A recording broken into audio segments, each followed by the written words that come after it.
بسم الله الرحمن الرحيم. ألف لام ميم. ذلك الكتاب لا ريب فيه هدى للمتقين الذين يؤمنون بالغيب ويقيمون الصلاة ومما رزقناهم ينفقون والذين يؤمنون بما أنزل إليك وما أنزل من قبلك وبالآخرة هم يوقنون أولئك على هدى من ربهم وأولئك هم المفلحون. إن الذين كفروا سواء عليهم أأنذرتهم أم لم تنذرهم لا يؤمنون ختم الله على قلوبهم وعلى سمعهم وعلى أبصارهم غشاوة ولهم عذاب عظيم. ومن الناس من يقول آمنا بالله وباليوم الآخر وما هم بمؤمنين يخادعون الله والذين آمنوا وما يخدعون إلا أنفسهم وما يشعرون في قلوبهم مرض فزادهم الله مرضا ولهم عذاب أليم بما كانوا يكذبون. وإذا قيل لهم لا تفسدوا في الأرض قالوا إنما نحن مصلحون ألا إنهم هم المفسدون ولكن لا يشعرون. وإذا قيل لهم آمنوا كما آمن الناس قالوا أنؤمن كما آمن السفهاء ألا إنهم هم السفهاء ولكن لا يعلمون. وإذا لقوا الذين آمنوا قالوا آمنا وإذا خلوا إلى شياطينهم قالوا إنا معكم إنما نحن مستهزئون الله يستهزئ بهم ويمدهم في طغيانهم يعمهون. أولئك الذين اشتروا الضلالة بالهدى فما ربحت تجارتهم وما كانوا مهتدين مثلهم كمثل الذي استوقد نارا فلما أضاءت ما حوله ذهب الله بنورهم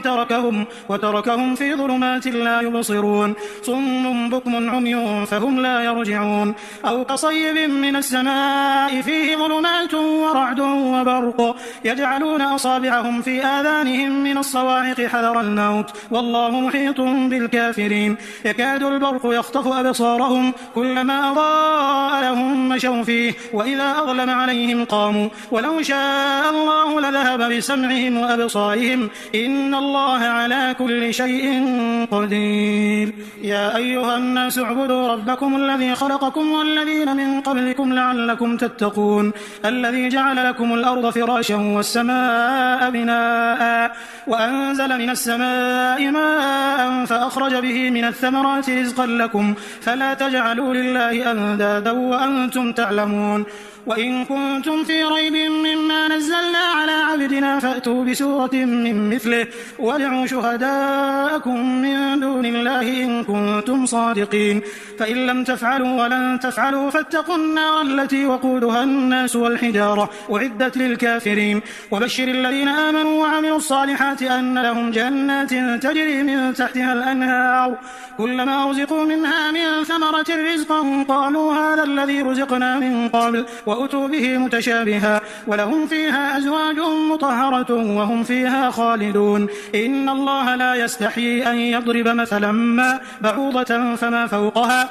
فأما الذين آمنوا فيعلمون أنه الحق من ربهم وأما الذين كفروا فيقولون ماذا أراد الله بهذا مثلا يضل به كثيرا ويهدي به كثيرا وما يضل به إلا الفاسقين الذين ينقضون عهد الله من بعد ميثاقه ويقطعون ما أمر الله به أن يوصل ويفسدون في الأرض أولئك هم الخاسرون. كيف تكفرون بالله وكنتم أمواتا فأحياكم ثم يميتكم ثم يحييكم ثم إليه ترجعون. هو الذي خلق لكم ما في الأرض جميعا ثم استوى إلى السماء فسواهن 7 سماوات وهو بكل شيء عليم. وإذ قال ربك للملائكة إني جاعل في الأرض خليفة قالوا أتجعل فيها من يفسد فيها ويسفك الدماء ونحن نسبح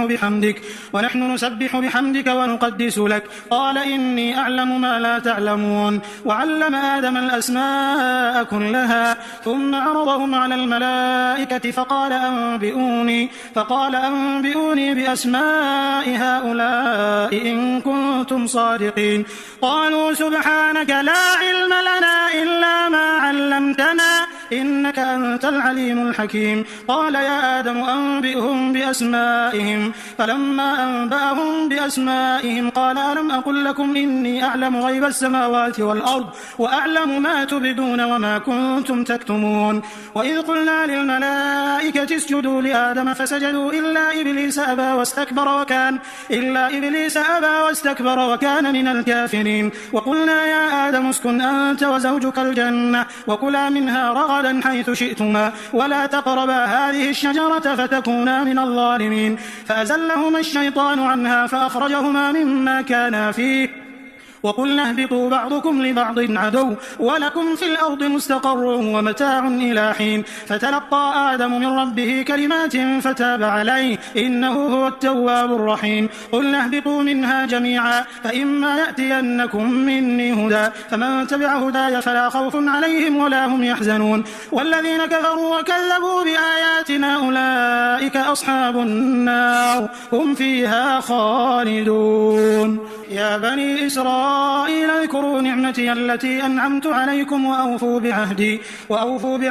بعهدكم وإياي فارهبون. وآمنوا بما أنزلت مصدقا لما معكم ولا تكونوا أول كافر به ولا تشتروا بآياتي ثمنا قليلا وإياي فاتقون. ولا تلبسوا الحق بالباطل وتكتموا الحق وأنتم تعلمون. وأقيموا الصلاة وآتوا الزكاة واركعوا مع الراكعين. أتأمرون الناس بالبر وتنسون أنفسكم وأنتم تتلون الكتاب أفلا تعقلون. واستعينوا بالصبر والصلاة وإنها لكبيرة إلا على الخاشعين الذين يظنون أنهم ملاقو ربهم وأنهم إليه راجعون. يا بني إسرائيل اذكروا نعمتي التي أنعمت عليكم وأني فضلتكم على العالمين. واتقوا يوما لا تجزي نفس عن نفس شيئا ولا يقبل منها شفاعة ولا يؤخذ منها عدل ولا هم ينصرون. وإذ نجيناكم من آل فرعون يسومونكم سوء العذاب يذبحون أبناءكم ويستحيون نساءكم وفي ذلكم بلاء من ربكم عظيم. وإذ فرقنا بكم البحر فأنجيناكم وأغرقنا آل فرعون وأنتم تنظرون. وإذ واعدنا موسى 40 ليلة ثم اتخذتم العجل من بعده وأنتم ظالمون ثم عفونا عنكم من بعد ذلك لعلكم تشكرون. وإذ آتينا موسى الكتاب والفرقان لعلكم تهتدون. وإذ قال موسى لقومه يا قوم إنكم ظلمتم أنفسكم باتخاذكم العجل فتوبوا إلى بارئكم فاقتلوا أنفسكم ذلكم خير لكم عند بارئكم فتاب عليكم إنه هو التواب الرحيم. وإذ قلتم يا موسى لن نؤمن لك حتى نرى الله جهرة فأخذتكم الصاعقة وأنتم تنظرون ثم بعثناكم من بعد موتكم لعلكم تشكرون. وظللنا عليكم الغمام وأنزلنا عليكم المن والسلوى كلوا من طيبات ما رزقناكم وما ظلمونا ولكن كانوا أنفسهم يظلمون. وإذ قلنا ادخلوا هذه القرية فكلوا منها حيث شئتم رغدا وادخلوا الباب سجدا وقولوا حطة نغفر لكم خطاياكم وسنزيد المحسنين. فبدل الذين ظلموا قولا غير الذي قيل لهم فأنزلنا على الذين ظلموا رجزا من السماء بما كانوا يفسقون. وإذ استسقى موسى لقومه فقلنا اضرب بعصاك الحجر فانفجرت منه 12 عينا قد علم كل أناس مشربهم كلوا واشربوا من رزق الله ولا تعثوا في الأرض مفسدين. وإذ قلتم يا موسى لن نصبر على طعام واحد فادع لنا ربك يخرج لنا مما تنبت الأرض من بقلها وقثائها وفومها وعدسها وبصلها قال أتستبدلون الذي هو أدنى بالذي هو خير اهبطوا مصرا فإن لكم ما سألتم وضربت عليهم الذلة والمسكنة وباءوا بغضب من الله ذلك بأنهم كانوا يكفرون بآيات الله ويقتلون النبيين بغير الحق ذلك بما عصوا وكانوا يعتدون. إن الذين آمنوا والذين هادوا والنصارى والصابئين من آمن بالله واليوم الآخر وعمل صالحا فلهم أجرهم عند ربهم ولا خوف عليهم ولا هم يحزنون. وإذ أخذنا ميثاقكم ورفعنا فوقكم الطور خذوا ما آتيناكم بقوة واذكروا ما فيه لعلكم تتقون ثم توليتم من بعد ذلك فلولا فضل الله عليكم ورحمته لكنتم من الخاسرين. ولقد علمتم الذين اعتدوا منكم في السبت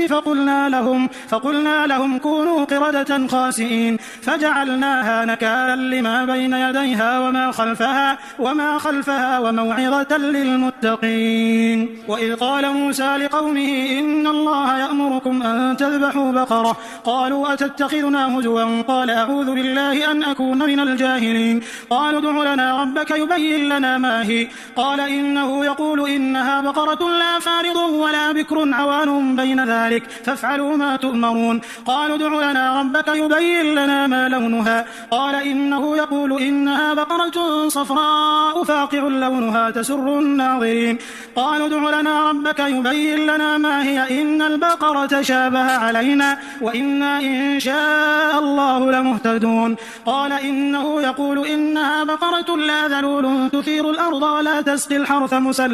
مسلمة لا شية فيها. قالوا الآن جئت بالحق فذبحوها وما كادوا يفعلون. وإذ قتلتم نفسا فادارأتم فيها والله مخرج ما كنتم تكتمون. فقلنا اضربوه ببعضها كذلك يحيي الله الموتى ويريكم آياته لعلكم تعقلون. ثم قست قلوبكم من بعد ذلك فهي كالحجارة أو أشد قسوة وإن من الحجارة لما يتفجر منه الأنهار وإن منها لما يشقق فيخرج منه الماء وإن منها لما يهبط من خشية الله وما الله بغافل عما تعملون. أفتطمعون أن يؤمنوا لكم وقد كان فريق منهم يسمعون كلام الله ثم يحرفونه من بعد ما عقلوه وهم يعلمون. وإذا لقوا الذين آمنوا قالوا آمنا وإذا خلا بعضهم إلى بعض قالوا أتحدثونهم بما فتح الله عليكم ليحاجوكم به عند ربكم أفلا تعقلون. أولا يعلمون أن الله يعلم ما يسرون وما يعلنون. ومنهم أمنيون لا يعلمون الكتاب إلا أماني وإن هم إلا يظنون. فويل للذين يكتبون الكتاب بأيديهم ثم يقولون هذا من عند الله ليشتروا به ثمنا قليلا فويل لهم مما كتبت أيديهم وويل لهم مما يكسبون. وقالوا لن تمسنا النار إلا أياما معدودة قل أتخذتم عند الله عهدا فلن يخلف الله عهده أم تقولون على الله ما لا تعلمون. بلى من كسب سيئة وأحاطت به خطيئته فأولئك أصحاب النار هم فيها خالدون. والذين آمنوا وعملوا الصالحات أولئك أصحاب الجنة هم فيها خالدون. وإذ أخذنا ميثاق بني إسرائيل لا تعبدون إلا الله وبالوالدين إحسانا وذي القربى واليتامى والمساكين وقولوا للناس حسنا وأقيموا الصلاة وآتوا الزكاة ثم توليتم إلا قليلا منكم وأنتم معرضون. وإذ أخذنا ميثاقكم لا تسفكون دماءكم ولا تخرجون أنفسكم من دياركم ثم أقررتم وأنتم تشهدون ثم أنتم هؤلاء تقتلون أنفسكم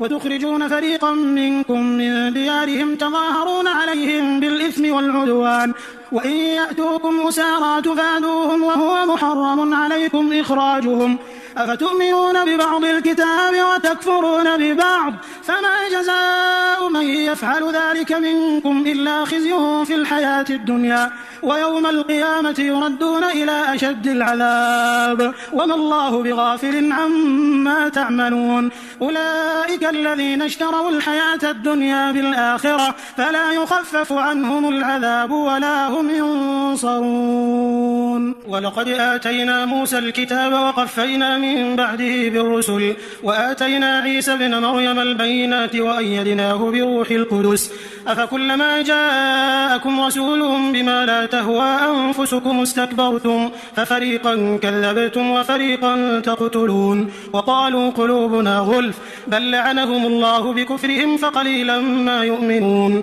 ولما جاءهم كتاب من عند الله مصدق لما معهم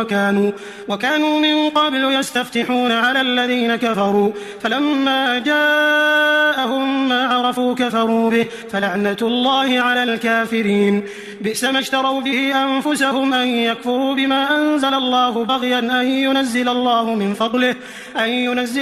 من فضله على من يشاء من عباده فباءوا بغضب على غضب وللكافرين عذاب مهين. وإذا قيل لهم آمنوا بما أنزل الله قالوا نؤمن بما أنزل علينا ويكفرون بما وراءه وهو الحق مصدقا لما معهم قل فلم تقتلون أنبياء الله من قبل إن كنتم مؤمنين. ولقد جاءكم موسى بالبينات ثم اتخذتم العجل من بعده وأنتم ظالمون. وإذ أخذنا ميثاقكم ورفعنا فوقكم الطور خذوا ما آتيناكم بقوة واسمعوا قالوا سمعنا وعصينا وأشربوا في قلوبهم العجل بكفرهم قل بئس ما يأمركم به إيمانكم إن كنتم مؤمنين. قل إن كانت لكم الدار الآخرة عند الله خالصة من دون الناس فتمنوا الموت إن كنتم صادقين ولن يتمنوه أبدا بما قدمت أيديهم والله عليم بالظالمين. ولتجدنهم أحرص الناس على حياة ومن الذين أشركوا يود أحدهم لو يعمر 1000 سنة وما هو بمزحزحه من العذاب أن يعمر والله بصير بما يعملون. قل من كان عدوا لجبريل فإنه نزله على قلبك بإذن الله مصدقا لما بين يديه وهدى وبشرى للمؤمنين. من كان عدوا لله وملائكته ورسله وجبريل وميكال فإن الله عدو للكافرين. ولقد أنزلنا إليك آيات بينات وما يكفر بها إلا الفاسقون أو كلما عاهدوا عهدا نبذه فريق منهم بل أكثرهم لا يؤمنون. فلما جاءهم رسول من عند الله مصدق لما معهم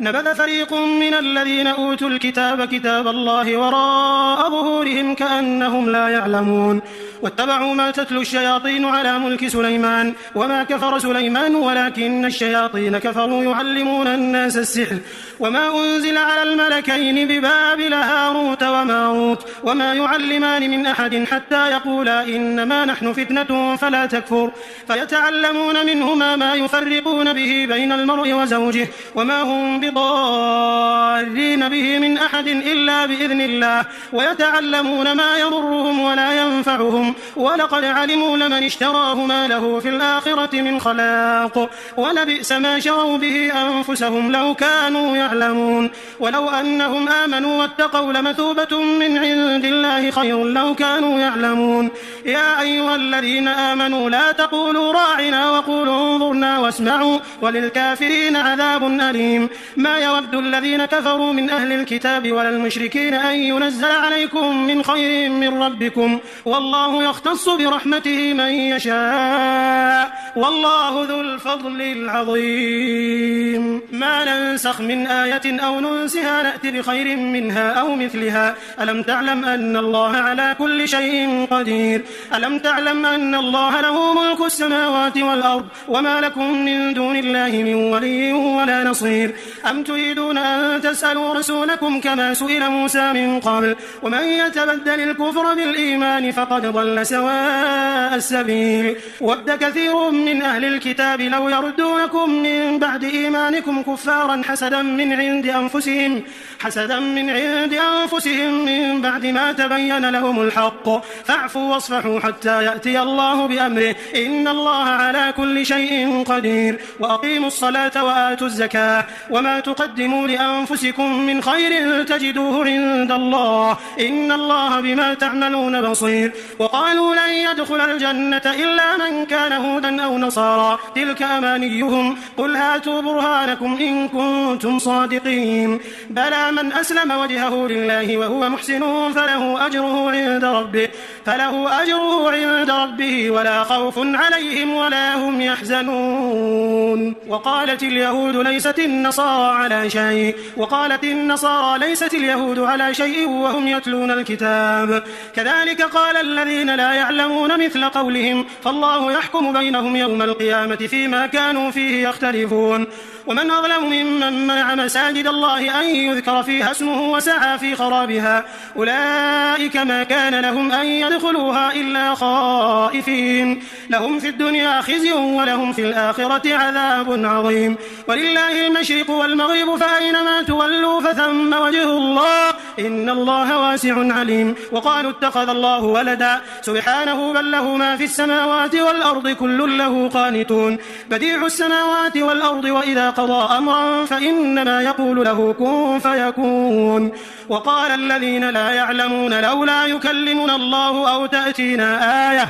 كذلك قال الذين من قبلهم مثل قولهم تشابهت قلوبهم قد بينا الآيات لقوم يوقنون إنا أرسلناك بالحق بشيرا ونذيرا ولا تسأل عن أصحاب الجحيم ولن ترضى عنك اليهود ولا النصارى حتى تتبع ملتهم قل إن هدى الله هو الهدى ولئن اتبعت أهواءهم بعد الذي جاءك من العلم ما لك من الله من ولي ولا نصير الذين آتيناهم الكتاب يتلونه حق تلاوته أولئك يؤمنون به ومن يكفر به فأولئك هم الخاسرون يا بني إسرائيل اذكروا نعمتي التي أنعمت عليكم وأني فضلتكم على العالمين واتقوا يوما لا تجزي نفس عن نفس شيئا ولا يقبل منها عدل ولا تنفعها شفاعة ولا هم ينصرون وإذ ابتلى إبراهيم ربه بكلمات فأتمهم قال إني جاعلك للناس إماما قال ومن ذريتي قال لا ينال عهد الظالمين وإذ جعلنا البيت مثابة للناس وأمنا واتخذوا من مقام إبراهيم مصلى وعهدنا إلى إبراهيم وإسماعيل أن طهر بيتي للطائفين والعاكفين والركع السجود وإذ قال إبراهيم رب اجعل هذا بلدا آمنا وارزق أهله من الثمرات من آمن منهم بالله واليوم الآخر قال ومن كفر فأمتعه قليلا ثم أضطره إلى عذاب النار وبئس المصير وإذ يرفع إبراهيم القواعد من البيت وإسماعيل ربنا تقبل منا إنك أنت السميع العليم ربنا وجعلنا مسلمين لك ومن ذريتنا أمة مسلمة لك وأرنا مناسكنا وتب علينا إنك أنت التواب الرحيم ربنا وبعث فيهم رسولا منهم يتلو عليهم آياتك ويعلمهم الكتاب والحكمة ويزكيهم إنك أنت العزيز الحكيم ومن يرغب عن ملة إبراهيم إلا من سفه نفسه ولقد اصطفيناه في الدنيا وإنه في الآخرة لمن الصالحين إذ قال له ربه أسلم قال أسلمت لرب العالمين ووصى بها إبراهيم بنيه ويعقوب يا بني إن الله اصطفى لكم الدين فلا تموتن إلا وأنتم مسلمون أم كنتم شهداء إذ حضر يعقوب الموت إذ قال لبنيه ما تعبدون من بعدي قالوا نعبد إلهك وإله آبائك إبراهيم وإسماعيل وإسحاق إلها واحدا ونحن له مسلمون تلك أمة قد خلت لها ما كسبت ولكم ما كسبتم ولا تسألون عما كانوا يعملون وقالوا كونوا هودا أو نصارى تهتدوا قل بل ملة إبراهيم حنيفا وما كان من المشركين قولوا آمنا بالله وما أنزل إلينا وما أنزل إلى إبراهيم وإسماعيل وإسحاق ويعقوب والأسباط وما أوتي موسى وعيسى وما أوتي النبيون من ربهم لا نفرق بين أحد منهم ونحن له مسلمون فإن آمنوا بمثل ما آمنتم به فقد اهتدوا وإن تولوا فإنما هم في شقاق فسيكفيكهم الله وهو السميع العليم صبغة الله ومن أحسن من الله صبغة ونحن له عابدون قل أتحاجوننا في الله وهو ربنا وربكم ولنا أعمالنا ولكم أعمالكم ونحن له مخلصون أم تقولون إن إبراهيم وإسماعيل وإسحاق ويعقوب والأسباط كانوا هودا أو نصارى قل أأنتم أعلم أم الله ومن أظلم ممن كتم شهادة عنده من الله وما الله بغافل عما تعملون تلك أمة قد خلت لها ما كسبت ولكم ما كسبتم ولا تسألون عما كانوا يعملون سيقول السفهاء من الناس ما ولاهم عن قبلتهم التي كانوا عليها قل لله المشرق والمغرب يهدي من يشاء إلى صراط مستقيم وكذلك جعلناكم أمة وسطا لتكونوا شهداء على الناس ويكون الرسول عليكم شهيدا وما جعلنا القبلة التي كنت عليها إلا لنعلم من يتبع الرسول ممن ينقلب على عقبيه وإن كانت لكبيرة إلا على الذين هدى الله وما كان الله ليضيع إيمانكم إن الله بالناس لرؤوف رحيم قد نرى تقلب وجهك في السماء فلنولينك قبلة ترضاها فول وجهك شطر المسجد الحرام وحيثما كنتم فولوا وجوهكم شطره وإن الذين أوتوا الكتاب ليعلمون أنه الحق من ربهم وما الله بغافل عما يعملون ولئن أتيت الذين أوتوا الكتاب بكل آية ما تبعوا قبلتك وما أنت بتابع قبلتهم وما بعضهم بتابع قبلة بعض ولئن اتبعت أهواءهم من بعد ما جاءك من العلم إنك إذا لمن الظالمين الذين آتيناهم الكتاب يعرفونه كما يعرفون أبناءهم وإن فريقا منهم ليكتمون الحق وهم يعلمون الحق من ربك فلا تكونن من الممترين ولكل وجهة هو موليها فاستبقوا الخيرات أينما تكونوا يأتي بكم الله جميعا إن الله على كل شيء قدير ومن حيث خرجت فول وجهك شطر المسجد الحرام وإنه للحق من ربك وما الله بغافل عما تعملون ومن حيث خرجت فول وجهك شطر المسجد الحرام وحيثما كنتم فولوا وجوهكم شطره لئلا يكون للناس عليكم حجة إلا الذين ظلموا منهم فلا تخشوهم واخشوني ولأتم نعمتي عليكم ولعلكم تهتدون كما أرسلنا فيكم رسولا منكم يتلو عليكم آياتنا ويزكيكم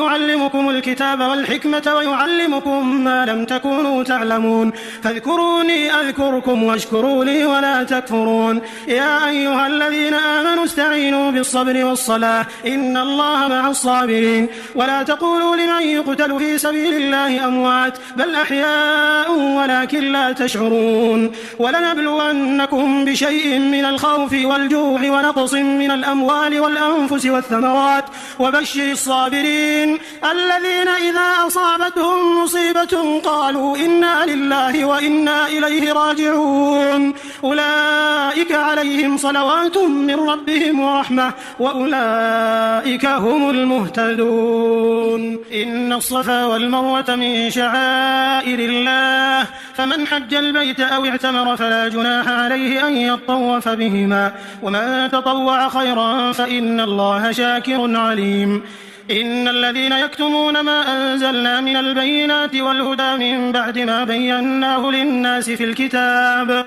أولئك يلعنهم الله ويلعنهم اللاعنون إلا الذين تابوا وأصلحوا وبينوا فأولئك أتوب عليهم وأنا التواب الرحيم إن الذين كفروا وماتوا وهم كفار أولئك عليهم لعنة الله والملائكة والناس أجمعين خالدين فيها لا يخفف عنهم العذاب ولا هم ينظرون وإلهكم إله واحد لا إله إلا هو الرحمن الرحيم إن في خلق السماوات والأرض واختلاف الليل والنهار والفلك التي تجري في البحر بما ينفع الناس وما أنزل الله من السماء من ماء فأحيا به الأرض بعد موتها وبث فيها من كل دابة وتصريف الرياح والسحاب المسخر بين السماء والأرض لآيات لقوم يعقلون ومن الناس من يتخذ من دون الله أندادا يحبونهم كحب الله والذين آمنوا أشد حبا لله ولو يرى الذين ظلموا إذ يرون العذاب أن القوة لله جميعا وأن الله شديد العذاب إذ تبرأ الذين اتبعوا من الذين اتبعوا ورأوا العذاب وتقطعت بهم الأسباب وقال الذين اتبعوا لو أن لنا كرة فنتبرأ منهم كما تبرأوا منا كذلك يريهم الله أعمالهم حسرات عليهم وما هم بخارجين من النار يا أيها الناس كلوا مما في الأرض حلالا طيبا ولا تتبعوا خطوات الشيطان إنه لكم عدو مبين إنما يأمركم بالسوء والفحشاء وأن تقولوا على الله ما لا تعلمون وإذا قيل لهم اتبعوا ما أنزل الله قالوا بل نتبع ما ألفينا عليه آباءنا أولو كان آباؤهم لا يعقلون شيئا ولا يهتدون ومثل الذين كفروا كمثل الذي ينعق بما لا يسمع إلا دعاء ونداء صم بكم عمي فهم لا يعقلون يا أيها الذين آمنوا كلوا من طيبات ما رزقناكم واشكروا لله إن كنتم إياه تعبدون إنما حرم عليكم الميتة والدم ولحم الخنزير وما أهل به لغير الله فمن اضطر غير باغ ولا عاد فلا إثم عليه إن الله غفور رحيم إن الذين يكتمون ما أنزل الله من الكتاب ويشترون به ثمنا قليلا أولئك ما يأكلون في بطونهم إلا النار ولا يكلمهم الله يوم القيامة ولا يزكيهم ولهم عذاب أليم أولئك الذين اشتروا الضلالة بالهدى والعذاب بالمغفرة فما أصبرهم على النار ذلك بأن الله نزل الكتاب بالحق وإن الذين اختلفوا في الكتاب لفي شقاق بعيد ليس البر أن تولوا وجوهكم قبل المشرق والمغرب ولكن البر من آمن بالله واليوم الآخر والملائكة والكتاب والنبيين وآتى المال على حبه ذوي القربى واليتامى والمساكين وابن السبيل والسائلين وفي الرقاب وأقام الصلاة وآتى الزكاة والموفون بعهدهم إذا عاهدوا والصابرين في البأساء والضراء وحين البأس أولئك الذين صدقوا وأولئك هم المتقون يا أيها الذين آمنوا كتب عليكم القصاص في القتلى الحر بالحر والعبد بالعبد والأنثى بالأنثى فمن عفي له من أخيه شيء فاتباع بالمعروف وأداء إليه بإحسان ذلك تخفيف من ربكم ورحمة فمن اعتدى بعد ذلك فله عذاب أليم ولكم في القصاص حياة يا أولي الألباب لعلكم تتقون كتب عليكم إذا حضر أحدكم الموت إن ترك خيرا الوصية للوالدين والأقربين بالمعروف حقا على المتقين فمن بدله بعدما سمعه فإنما إثمه على الذين يبدلون إن الله سميع عليم فمن خاف من موص جنفا أو إثما فأصلح بينهم فلا إثم عليه إن الله غفور رحيم يا أيها الذين آمنوا كتب عليكم الصيام كما كتب على الذين من قبلكم لعلكم تتقون أياما معدودات فمن كان منكم مريضا أو على سفر فعدة من أيام أخر وعلى الذين يطيقونه فدية طعام مسكين فمن تطوع خيرا فهو خير له وأن تصوموا خير لكم إن كنتم تعلمون شهر رمضان الذي أنزل فيه القرآن هدى للناس وبينات بينات من الهدى والفرقان، فمن شهد منكم الشهر فليصم، ومن كان مريضا أو على سفر فعدة من أيام أخر، يريد الله بكم اليسر ولا يريد بكم العسر، ولتكملوا العدة ولتكبروا الله على ما هداكم ولعلكم تشكرون. وإذا سألك عبادي عني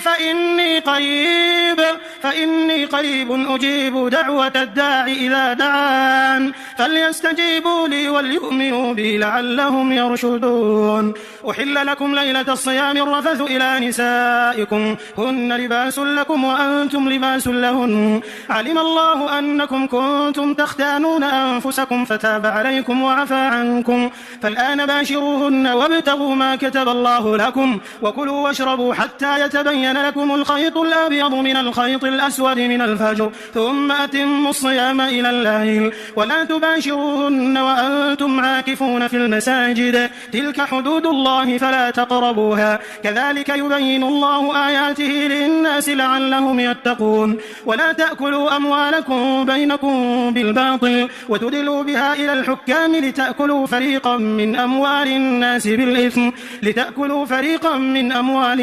بالإثم وأنتم تعلمون. يسألونك عن الأهلة قل هي مواقيت للناس والحج، وليس البر بأن تأتوا البيوت من ظهورها ولكن البر من اتقى، وأتوا البيوت من أبوابها، واتقوا الله لعلكم تفلحون. وقاتلوا في سبيل الله الذين يقاتلونكم ولا تعتدوا إن الله لا يحب المعتدين. وقتلوهم حيث ثقفتموهم وأخرجوهم من حيث أخرجوكم، والفتنة أشد من القتل، ولا تقاتلوهم عند المسجد الحرام حتى يقاتلوكم فيه، فإن قاتلوكم فاقتلوهم، كذلك جزاء الكافرين، فإن انتهوا فإن الله غفور رحيم. وقاتلوهم حتى لا تكون فتنة ويكون الدين لله، فإن انتهوا فلا عدوان إلا على الظالمين. الشهر الحرام بالشهر الحرام والحرمات قصاص،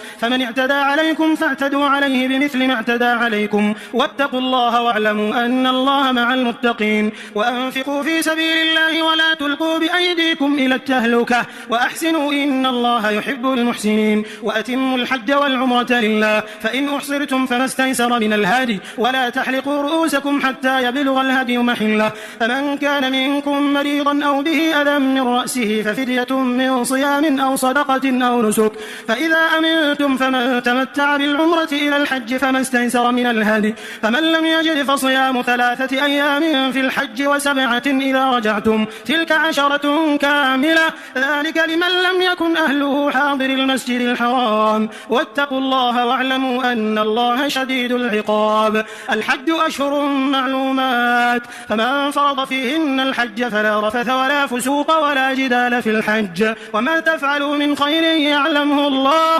وتزودوا فإن خير الزاد التقوى، واتقون يا أولي الألباب. ليس عليكم جناح أن تبتغوا فضلا من ربكم، فإذا أفضتم من عرفات فاذكروا الله عند المشعر الحرام، واذكروه كما هداكم، وإن كنتم من قبله لمن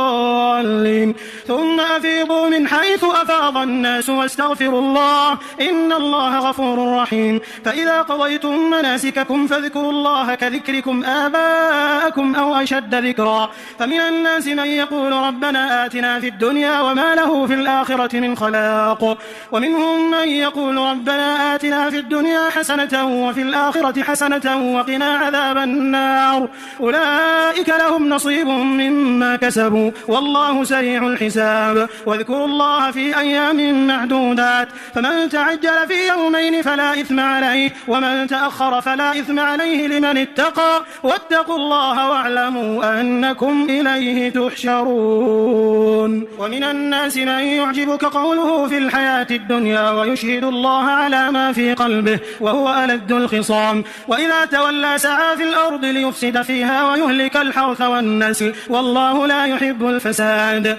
وإذا قيل له اتق الله أخذته العزة بالإثم فحسبه جهنم ولا ولبئس المهاد. ومن الناس من يشري نفسه ابتغاء مرضات الله والله رؤوف بالعباد. يا أيها الذين آمنوا ادخلوا في السلم كافة ولا تتبعوا خطوات الشيطان إنه لكم عدو مبين. فإن زللتم من بعد ما جاءتكم البينات فاعلموا أن الله عزيز حكيم. هل ينظرون إلا أن يأتيهم الله في ظلل من الغمام والملائكة وقضي الأمر وإلى الله ترجع الأمور. سل بني إسرائيل كم آتيناهم من آية بينة ومن يبدل نعمة الله من بعد ما جاءته فإن الله شديد العقاب. زين للذين كفروا الحياة الدنيا ويسخرون من الذين آمنوا والذين اتقوا فوقهم يوم القيامة والله يرزق من يشاء بغير حساب. كان الناس أمة واحدة فبعث الله النبيين مبشرين ومنذرين وأنزل معهم الكتاب بالحق ليحكم بين الناس فيما اختلفوا فيه وما اختلف فيه إلا الذين أوتوه من بعد ما جاءتهم البينات بغيا بينهم فهدى الله الذين آمنوا لما اختلفوا فيه من الحق بإذنه والله يهدي من يشاء إلى صراط مستقيم. أم حسبتم أن تدخلوا الجنة ولما يأتكم مثل الذين خلوا من قبلكم مستهم البأساء والضراء وزلزلوا حتى يقول الرسول والذين آمنوا معه متى نصر الله ألا إن نصر الله قريب. يسألونك ماذا ينفقون قل ما أنفقتم من خير فللوالدين والأقربين واليتامى والمساكين وابن السبيل وما تفعلوا من خير فإن الله به عليم. كتب عليكم القتال وهو كره لكم وعسى أن تكرهوا شيئا وهو خير لكم وعسى أن تحبوا شيئا وهو شر لكم والله يعلم وأنتم لا تعلمون. يسألونك عن الشهر الحرام قتال فيه قل قتال فيه كبير وصد عن سبيل الله وكفر به والمسجد الحرام وإخراج أهله منه أكبر عند الله والفتنة أكبر من القتل ولا يزالون يقاتلونكم حتى يردوكم عن دينكم إن استطاعوا ومن يرتد منكم عن دينه فيمت وهو كافر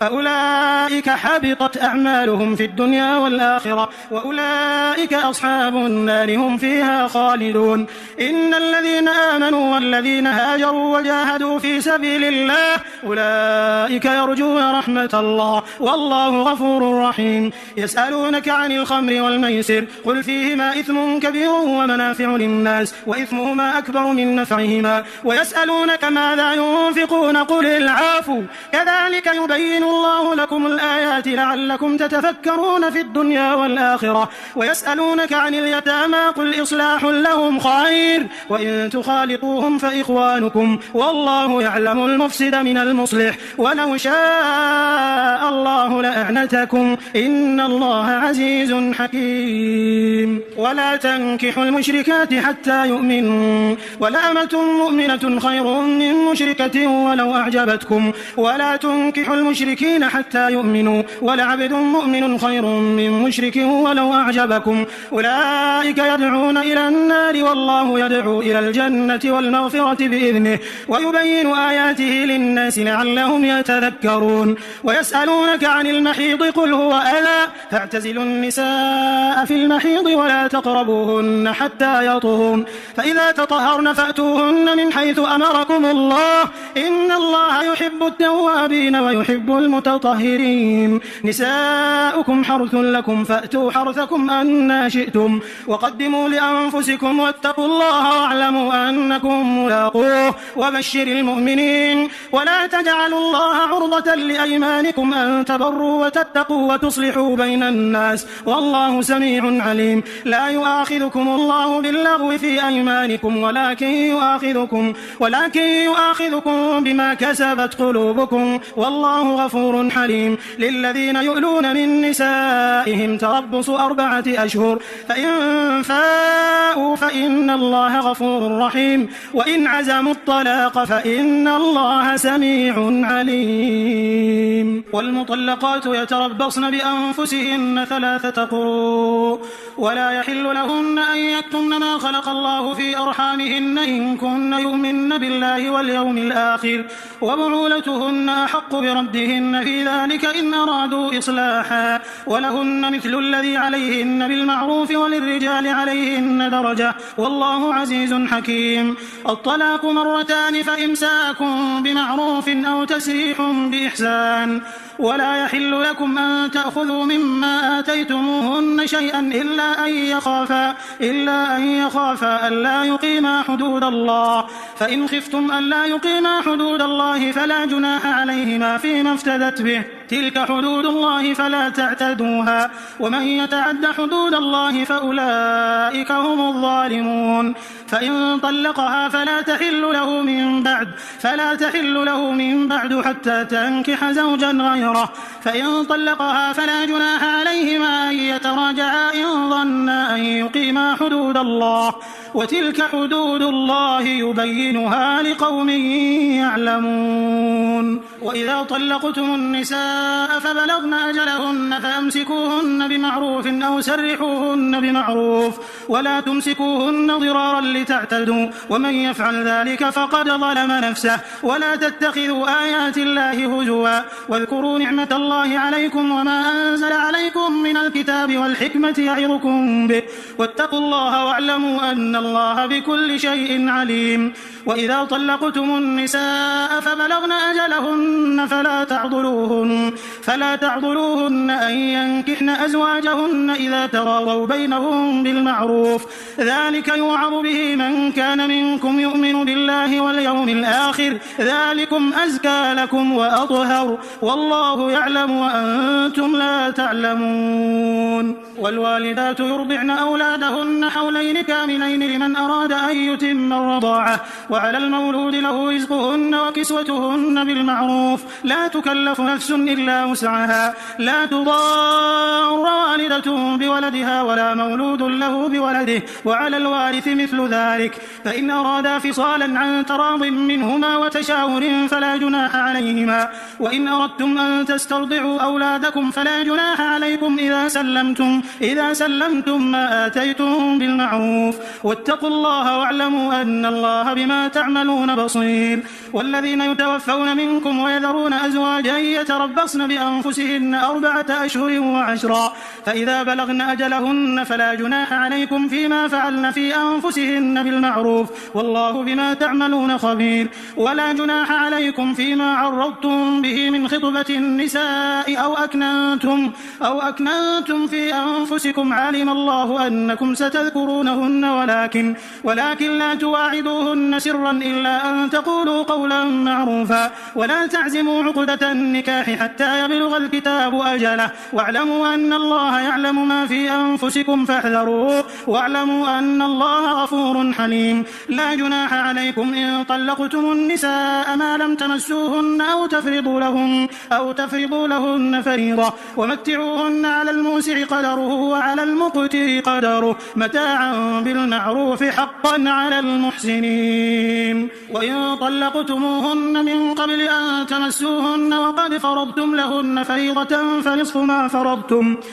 ما فرضتم إلا أن يعفون أو يعفو الذي بيده عقدة النكاح وأن تعفوا أقرب للتقوى ولا تنسوا الفضل بينكم إن الله بما تعملون بصير. حافظوا على الصلوات والصلاة الوسطى وقوموا لله قانتين فإن خفتم فرجالا أو ركبانا فإذا أمنتم فاذكروا الله كما علمكم ما لم تكونوا تعلمون. والذين يتوفون منكم ويذرون أزواجا وصية لأزواجهم متاعا إلى الحول غير إخراج فإن خرجن فلا جناح عليكم فيما فعلن في أنفسهن من معروف والله عزيز حكيم وللمطلقات متاع بالمعروف حقا على المتقين كذلك يبين الله لكم آياته لعلكم تعقلون ألم تر إلى الذين خرجوا من ديارهم وهم ألوف حذر الموت فقال لهم الله موتوا ثم أحياهم إن الله لذو فضل على الناس ولكن أكثر الناس لا يشكرون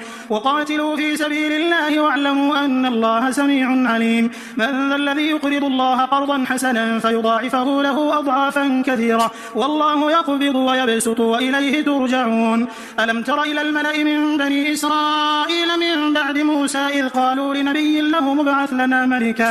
قالوا لنبي له مبعث لنا ملكا نقاتل في سبيل الله قال هل عسيتم إن كتب عليكم القتال ألا تقاتلوا قالوا وما لنا ألا نقاتل في سبيل الله وقد أخرجنا من ديارنا وأبنائنا فلما كتب عليهم القتال تولوا إلا قليلا منهم والله عليم بالظالمين وقال لهم نبيهم إن الله قد بعث لكم طالوت ملكا قالوا أنى يكون له الملك علينا ونحن أحق بالملك منه ولم يؤت سعة من المال قال إن الله اصطفاه عليكم وزاده بسطة في العلم والجسم والله يؤتي ملكه من يشاء والله واسع عليم وقال لهم نبيهم إن آية ملكه أن يأتيكم التابوت فيه سكينة من ربكم وبقية مما ترك آل موسى وآل هارون تحمله الملائكة إن في ذلك لآية لكم إن كنتم مؤمنين فلما فصل طالوت بالجنود قال إن الله مبتليكم بنهر فمن شرب منه فليس مني ومن لم يطعمه فإنه مني إلا من اغترف غرفة بيده فشربوا منه إلا قليلا منهم فلما جاوزه هو والذين آمنوا معه قالوا لا طاقة لنا اليوم بجالوت وجنوده قال الذين يظنون أنهم ملاقوا الله كم من فئة قليلة غلبت فئة كثيرة بإذن الله والله مع الصابرين ولما برزوا لجالوت وجنوده قالوا ربنا أفرغ علينا صبرا وثبت أقدامنا وانصرنا على القوم الكافرين فهزموهم بإذن الله وقتل داود جالوت وآتاه الله الملك والحكمة وعلمه مما يشاء ولولا دفع الله الناس بعضهم ببعض لفسدت الأرض ولكن الله ذو فضل على العالمين تلك آيات الله نتلوها عليك بالحق وإنك لمن المرسلين تلك الرسل فضلنا بعضهم على بعض منهم من كلم الله ورفع بعضهم درجات وآتينا عيسى ابن مريم البينات وأيدناه بروح القدس ولو شاء الله ما اقتتل الذين من بعدهم من بعد ما جاءتهم البينات ولكن اختلفوا فمنهم من آمن ومنهم من كفر ولو شاء الله ما اقتتلوا ولكن الله يفعل ما يريد يا أيها الذين آمنوا أنفقوا مما رزقناكم من قبل أن يأتي يوم لا بيع فيه ولا خلة ولا شفاعة والكافرون هم الظالمون الله لا إله إلا هو الحي القيوم لا تأخذه سنة ولا نوم له ما في السماوات وما في الأرض من ذا الذي يشفع عنده إلا بإذنه يعلم ما بين أيديهم وما خلفهم ولا يحيطون بشيء من علمه إلا بما شاء وسع كرسيه السماوات والأرض ولا يؤوده حفظهما وهو العلي العظيم لا إكراه في الدين قد تبين الرشد من الغي فمن يكفر بالطاغوت ويؤمن بالله فقد استمسك بالعروة الوثقى لا انفصام لها والله سميع عليم الله ولي الذين آمنوا يخرجهم من الظلمات إلى النور والذين كفروا أولياؤهم الطاغوت يخرجونهم من النور إلى الظلمات أولئك أصحاب النار هم فيها خالدون ألم تر إلى الذي حاج إبراهيم في ربه أن آتاه الله الملك إذ قال إبراهيم ربي الذي يحيي ويميت قال أنا أحيي وأميت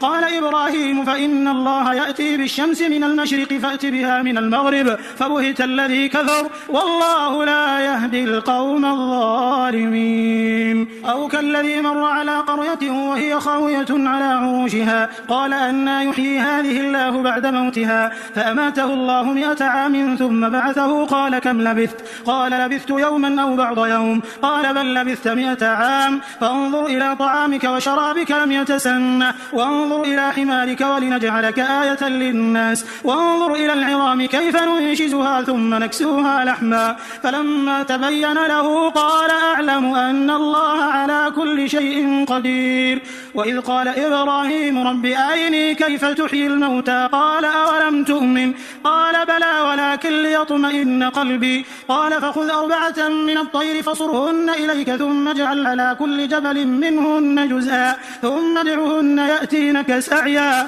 واعلم أن الله عزيز حكيم مثل الذين ينفقون أموالهم في سبيل الله كمثل حبة أنبتت 7 سنابل في كل سنبلة 100 حبة والله يضاعف لمن يشاء والله واسع عليم الذين ينفقون أموالهم في سبيل الله ثم لا يتبعون ما أنفقوا منا ولا أذى لهم أجرهم عند ربهم ولا خوف عليهم ولا هم يحزنون قول معروف ومغفرة خير من صدقة يتبعها أذى والله غني حليم يا أيها الذين آمنوا لا تبطلوا صدقاتكم بالمن والأذى كالذي ينفق ماله رئاء الناس ولا يؤمن بالله واليوم الآخر فمثله كمثل صفوان عليه تراب فأصابه وابل فتركه صلدا لا يقدرون على شيء مما كسبوا والله لا يهدي القوم الكافرين ومثل الذين ينفقون أموالهم ابتغاء مرضات الله وتثبيتا من أنفسهم كمثل جنة بربوة أصابها وابل فآتت أكلها ضعفين فإن لم يصبها وابل فطل والله بما تعملون بصير أيود أحدكم أن تكون له جنة من نخيل وأعناب تجري من تحتها الأنهار له فيها من كل الثمرات وأصابه الكبر وله ذرية ضعفاء فأصابها إعصار فيه نار فاحترقت كذلك يبين الله لكم الآيات لعلكم تتفكرون يا أيها الذين آمنوا أنفقوا من طيبات ما كسبتم ومما أخرجنا لكم من الأرض ولا تيمموا الخبيث منه تنفقون ولستم بآخذه إلا أن تغمضوا فيه واعلموا أن الله غني حميد الشيطان يعدكم الفقر ويأمركم بالفحشاء والله يعدكم مغفرة منه وفضلا والله واسع عليم يؤتي الحكمة من يشاء ومن يؤت الحكمة فقد أوتي خيرا كثيرا وما يذكر إلا أولو الألباب وما أنفقتم من نفقة أو نذرتم من نذر فإن الله يعلمه وما للظالمين من أنصار إن تبدوا الصدقات فنعما هي وإن تخفوها وتؤتوها الفقراء فهو خير لكم ويكفر عنكم من سيئاتكم والله بما تعملون خبير ليس عليك هداهم ولكن الله يهدي من يشاء وما تنفقوا من خير فلأنفسكم وما تنفقون إلا ابتغاء وجه الله وما تنفقوا من خير يوفى إليكم وأنتم لا تظلمون للفقراء الذين أحصروا في سبيل الله لا يستطيعون ضربا في الأرض يحسبهم الجاهل أغنياء من التعفف تعرفهم بسيماهم لا يسألون الناس إلحافا وما تنفقوا من خير فإن الله به عليم الذين ينفقون أموالهم بالليل والنهار سرا وعلانية فلهم أجرهم عند ربهم ولا خوف عليهم ولا هم يحزنون الذين يأكلون الربا لا يقومون إلا كما يقوم الذي يتخبطه الشيطان من المس ذلك بأنهم قالوا إنما البيع مثل الربا وأحل الله البيع وحرم الربا فمن جاءه موعظة من ربه فانتهى فله ما سلف وأمره إلى الله ومن عاد فأولئك أصحاب النار هم فيها خالدون يمحق الله الربا ويربي الصدقات والله لا يحب كل كفار أثيم إن الذين آمنوا وعملوا الصالحات وأقاموا الصلاة وآتوا الزكاة لهم أجرهم عند ربهم ولا خوف عليهم ولا هم يحزنون يا أيها الذين آمنوا اتقوا الله وذروا ما بقي من الربا إن كنتم مؤمنين فإن لم تفعلوا فأذنوا بحرب من الله ورسوله وإن تبتم فلكم رؤوس أموالكم لا تظلمون ولا تظلمون وإن كان ذو عسرة فنظرة إلى ميسرة وأن تصدقوا خير لكم إن كنتم تعلمون واتقوا يوما ترجعون فيه إلى الله ثم توفى كل نفس ما كسبت وهم لا يظلمون يا أيها الذين آمنوا إذا تداينتم بدين إلى أجل مسمى فاكتبوه وليكتب بينكم كاتب بالعدل ولا يأب كاتب أن يكتب كما علمه الله فليكتب وليملل الذي عليه الحق وليتق الله ربه ولا يبخس منه شيئا فإن كان الذي عليه الحق سفيها أو ضعيفا أو لا يستطيع أن يمل هو فليملل وليه بالعدل واستشهدوا شهيدين من رجالكم فإن لم يكونا رجلين فرجل وامرأتان ممن